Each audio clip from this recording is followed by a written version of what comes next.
Good evening to all of you. My name is Subham Pandey, and today I am here to deliver a speech on the topic impact of globalization on workers.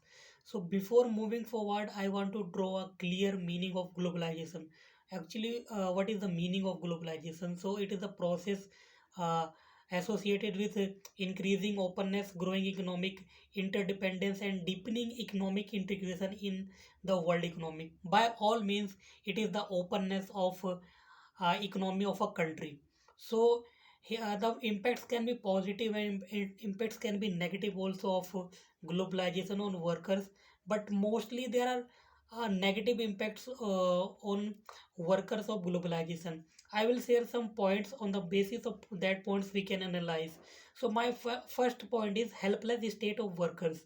So in due to globalization, workers got opportunity to work in companies like MNCs, but the companies are means work by laborers are working long hours, but they are underpaid. They are getting very less salary, and company and the organization have very high expectation from the worker. The process is very the recruiting process is very hard, very rigid, and work means workers and the employers have to face that process.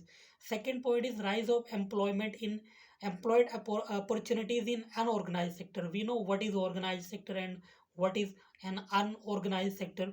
In unorganized sectors means there are no job security. Any mean the manager or the CEO of a company can fire you at any time.